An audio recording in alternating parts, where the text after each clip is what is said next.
Goddesses and gods gather around. Welcome to Mythology and Makeup. I'm Vanessa, and I'm thrilled to share my passion of mythology with you while I get ready for the day. Let's uncover the fascinating stories of mythology together, from Athena's wisdom to the captivating stories of the muses and everything in between. So grab your brushes and a mirror, and let's unleash the beauty and magic within. Happy Saturday, everyone, and welcome back for another mythology dive. If you love uncovering the wild, dramatic, and sometimes completely unhinged stories of the ancient world, you are definitely in the right place.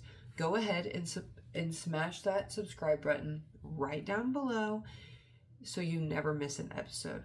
This channel is shaped by you, so let's keep the inspiration flowing. If you have any specific requests for upcoming artistic makeup looks or a particular mythological story you've been dying to hear, drop them down below in the comments because I read every single one.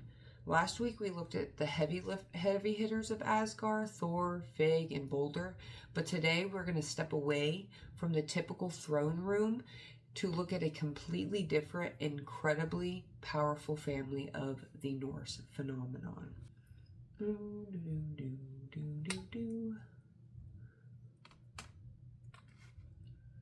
Pop culture usually paints Norse mythology as a giant boys' club with bearded men throwing hammers but the most coveted, wealthy, and politically powered deity in Asgard wasn't a god at all. Her name literally means lady.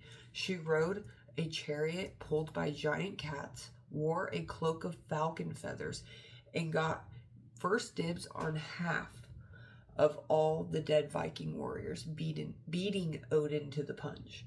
This is the story of Freyja, the goddess of love and beauty, who constantly defined the male gaze of ancient myths. Like her father, Njord, and her twin brother Freyr. I'm sorry guys, you're gonna have to bear with me. My allergies are kicking my ass. And my throat is a little raspy, but you know, it's okay. It's okay. Freyja was originally part of the Vanir gods, but after a brutal war with the Aesir, she was traded as a high-profile hostage and seamlessly integrated into Asgard's elite. Where did I put my... It's not it.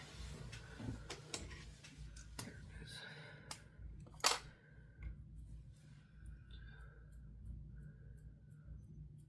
is. She was the goddess of love and fertility, but don't mistake her for a passive beauty queen.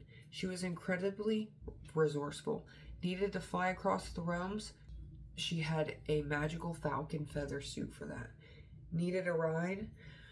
She could either hop on her golden boar or hitch up her chariot pulled by her two massive cats. But her real power lie in the afterlife. Scholars believe that her heavenly realm, Folkvanger, was actually a VIP section of the Viking afterlife. Whenever a battle ended, Freyja didn't just take Odin's leftovers. She actually chose half of the fallen heroes first, leaving the rest for Odin. Her love life, on the other hand, was a little complicated. Her husband, Or, was constantly missing, leaving Freyja weeping tears of red gold as she traveled the world searching for him. Because she was the embodiment of beauty, Freyja became the ultimate prize in Norse mythology. If a giant was causing trouble, 90% of the time, his ultimate goal was to kidnap or marry her. And she didn't like that. In the modern storytelling, we call this male gaze, where a female character is only exist as an object for men to fight over. But what makes her so fascinating is that she refused to be a passive plot device. Whenever gods tried to barter with her life, she shut it down immediately. And this brings us to one of the funniest, most unhinged stories in the entire Edda. One morning, Thor woke up and realized that his little handy dandy hammer was stolen by Themir. Themir? I'm going to put the name right up here because I believe that I'm saying that wrong. But anyways, so he tells Loki this, and Loki's like, all right. Let me head up over there and over to Themir and see what's going on. Loki arrives and he's like, hey man, like, you're gonna give me that back? That's not yours. And he's like, under one condition. Yeah, I'll give it back to Thor, but I'll only do it for one thing. I want you to bring Freyja back to me for her to be my bride. And Loki was like, okay, on it, will do. So Loki gets back, he tells Thor the plan, and Thor's like, oh yeah, that's a great idea. I agree. Let's do it. But Freyja, oh no. She was so angry that she shook all of Asgard. She was like, oh no, I'm not going to be a little pawn to fix Thor's problem. Thor can fix his own problem. He's a big boy. I'm not happening. So Loki came up with an idea. You know, because Loki's so cunning. His idea was that Thor was going to dress up as Freyja, is disguised as a bride. So they put this burly bearded man in a wedding dress, put all of Freyja's distinct jewels and necklaces and jewelry on him, and then, you know, to seal it, to make it even more believable, they put a really thick veil over Thor's face, you know, so they couldn't see that it was Thor, not a lady, you know.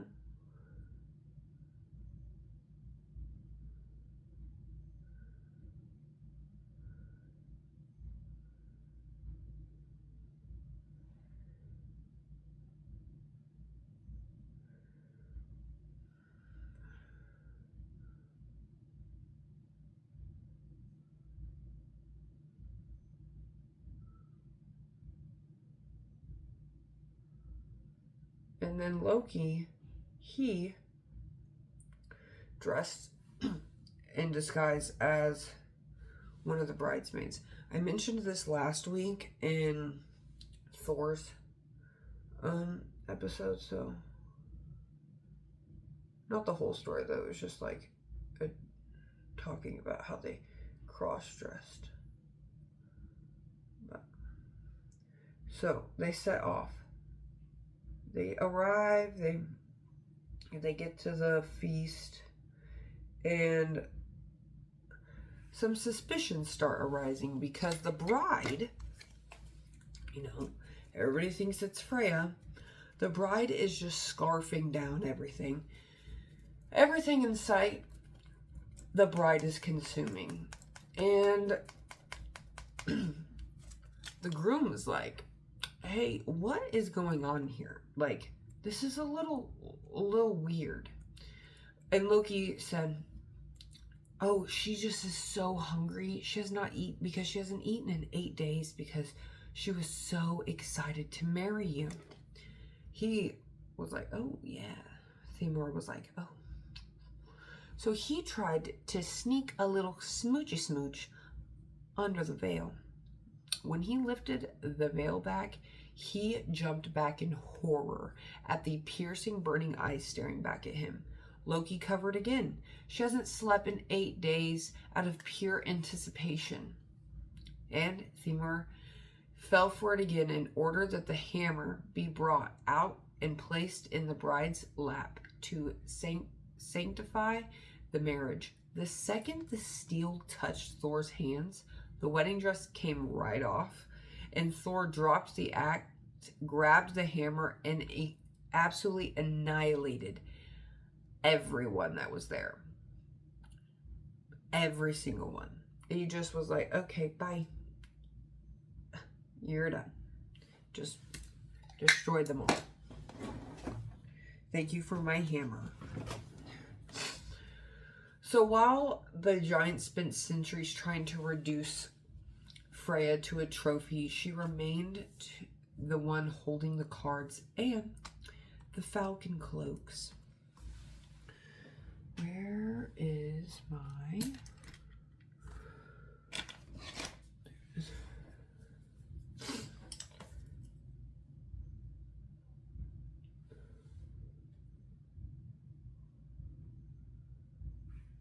Gotta add the red under the eye. No? Alright, I'm gonna do my other eye off camera real fast and I'll be right back.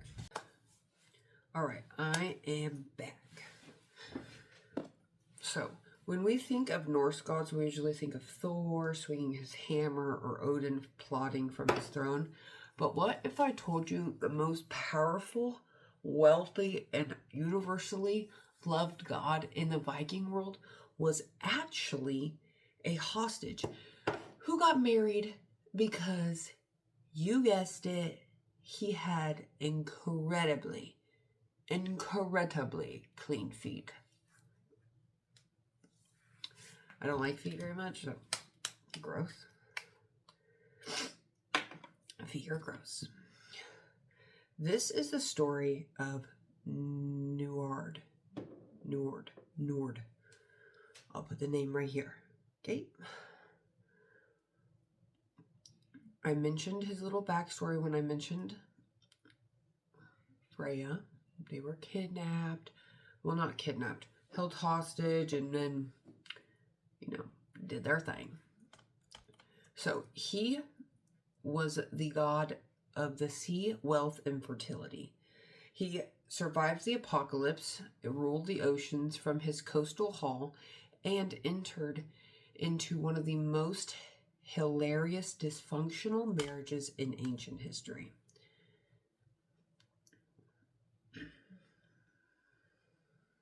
His name literally translates to strength or power.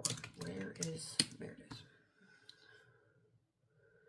He controlled... hold on.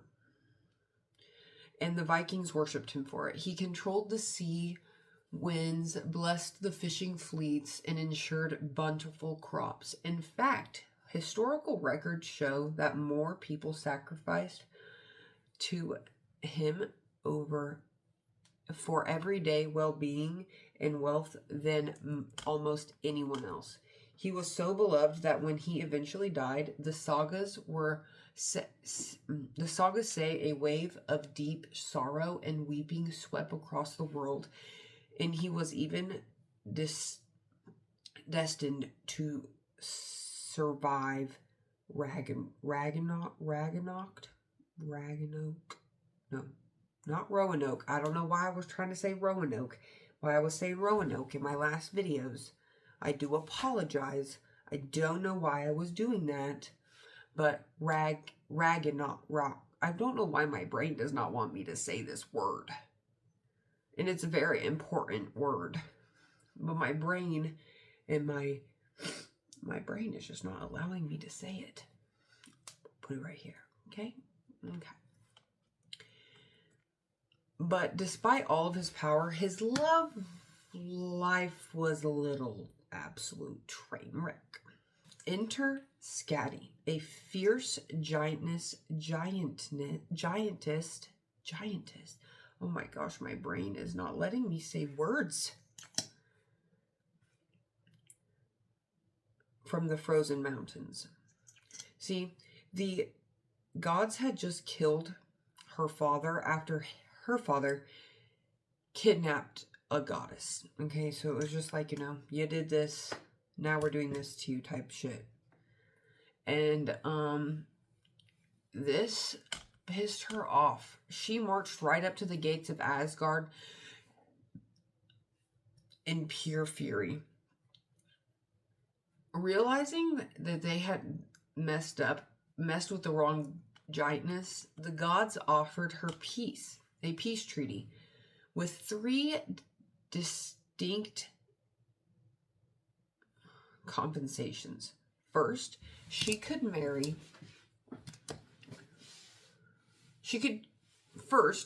choose any eligible bachelor among the gods to be her husband, but the catch was she could only see their feet.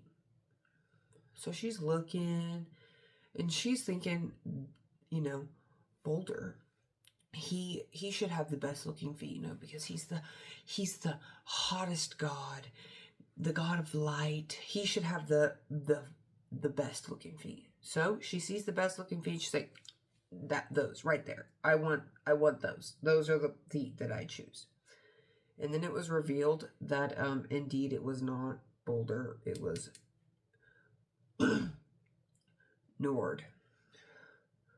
And yeah, she was not too happy about that. Not too happy about that. But when you spend most of your day wading in the ocean, your feet tend to stay pretty clean. So, like, makes sense for him to have some nice, pretty clean feet. The second condition was that the gods had to make her laugh. Something that she swore was impossible in her grief. So, who did they send in? Loki, the trickster himself. And he had a brilliant idea. There was safe ways to make a woman laugh, but Loki was like, no. We're not going to do it that way. We're going to do it my way. The way that I think is funniest. So he decided to take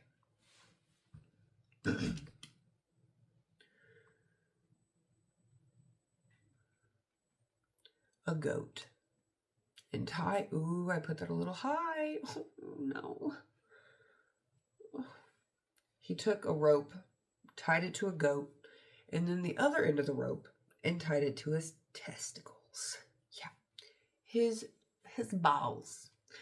And they had a little game of tug of war. A little fun little game of tug of war. And she laughed, but was it because she was uncomfortable? Was it because she's scared? But she laughed, okay? That's all that matters. She laughed, okay? Finally, to seal the deal, Odin took the eyes of her father and cast them into the night sky, turning them into stars. And the blood feud was settled. And the wedding was on. But unfortunately, the honeymoon ended immediately. See, the two could not agree on where to live. Njord wanted to, stay on the coast. He was a water boy. Like, he liked the nice beaches and the sun all day. And his bride, on the other hand, she was from the mountains and the cold. She liked to be up in the mountains, hearing the wolves howl at night. So they came to a compromise. They would spend 9 nights in the mountains and 9 nights by the sea. But this was a disaster. When they were at the coast, Skadi couldn't sleep because of the squawking of the seagulls woke her up at dawn. And Njord couldn't sleep because of the howling of the wolves. The compromise pleased absolutely no one. And eventually they just gave up and went their separate ways. Skadi went back to her mountains, and according to lore, she went on to have several children with Odin instead. So, but you never know. what is correct, you know, it was written by man. So that makes sense. Njord returned to his ocean hall, wealthy, powerful, and happily single once more. Now, let's get into his son. Okay? He was the ultimate golden boy. He was the handsome, beloved Lord of the Sun, the king of the elves, and the god of fertility. Everyone absolutely loved him. But his primary myth isn't a heartwarming tale at all. It's deeply dark, physiological thriller involving a magic throne, a stolen sword, and a marriage proposal that reads like a horror movie. This is the story of how Asgard's favorite prince gave up his greatest weapon for love, and why his romance is actually a hidden code for the changing of the seasons. Like his sister Freyja and his father Njord, Freyr was a Vanir hostage who became a superstar in Asgard. The gods absolutely loved him so much that when he grew his first baby tooth, they literally gifted him an entire realm.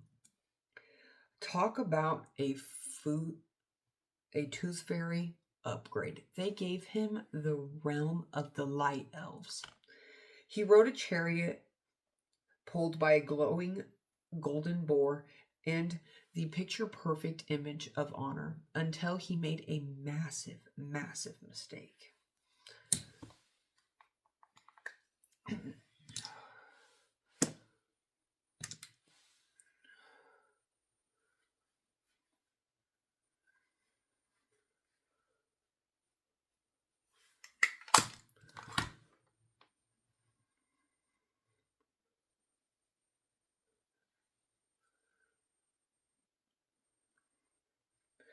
I'm going to put my lashes on real fast and I will be right back. All right, I'm back. Those lashes were being a pain in my ass. So, one day, Freyr snuck into Odin's private throne, which allows whoever sits on it to see into the 9 realms. So, he began peering into the land of the giants, where he caught a glimpse of a woman named Gerd. She was so blindingly radiant that her arms literally illuminated the sky and the sea. Freyr was instantly, hopelessly infatuated. But instead of asking her out, he did what any dramatic god would do. He locked himself in his room, refused to eat, and just moped. He just threw a fit. He was like, fit. Oh, I just got setting spray in my eyeball. His depression was so bad that his family begged his childhood best friend and servant to find out what was wrong. After reassuring Freyr that they could trust each other, Freyr confessed his love for the giantess. So, the problem to be solved. What's the problem? Gods and giants were mortal enemies. The marriage was virtually impossible. So his friend agreed to go and fetch her. He knew it would be a suicide mission, so he demanded a steep price. He asked for his Freyr's magical sword, a blade that could literally fight enemies on its own. Blinded by obsession, he willingly handed it over. So his friend rode off through the dark fires, bypassed 2 fierce guard dogs, and made it to Gerd's hall to deliver the marriage proposal. At first, he tried a nice pitch. He offered her 11 golden apples, but she refused. Then he offered her Odin's magic ring that multiplies itself every 9 nights. She basically said, "My dad's a billionaire giant. Like, I don't need Odin's magic ring." So she said no. And realizing bribery wasn't going to work, he decided to completely flip the script. He went from a messenger to a straight up supervillain, unleashing a terrifying string of threats and curses. First, he threatened to chop her head off, and when she said that her father would avenge her, and so he promised to kill her father too. And then he got psychological. He cursed her to be locked away in an eagle's nest, starved of food, and exiled to the gates of hell, where she would be forced to drink goat's urine. He cursed her to experience nothing but pain, sorrow, and absolute torment at the hands of a three-headed monster, adding that she would earn the eternal wrath of Odin and Freyr. Terrified and utterly broken by the sheer psychological warfare, she finally surrendered. She agreed to meet Freyr in 9 days in a quiet forest to consummate the marriage. Taken literally, this story is deeply disturbing and incredibly abusive. But to the ancient Norse people, this wasn't an entertainment narrative about assault. It was a literal code for the survival of the world. This myth is an analogy for the coming of spring. See, Gerd, the icy, stubborn giantess, represents the frozen winter earth. Freyr's friend, whose name literally means the bright one, represents the piercing rays of the sun. The violent threats and curses aren't literal. They represent the harsh, aggressive battle required to break through winter's grip, thawing the frozen ground so that Freyr, and the god of agriculture, can finally fertilize the earth and bring life back to the world. But while the earth got its spring, Freyr's decision to give away his magic sword would haunt him forever, because he gave it up for Gerd. He would be left defenseless when the Norse apocalypse finally arrived. So this is the final look. What do we think? Do we like it? Do we like it? If you loved this deep dive into the wilder side of Norse mythology, smash that button and hit subscribe and drop a comment down below. And remember, this channel is shaped by you. If you have any specific requests for upcoming artistic looks or another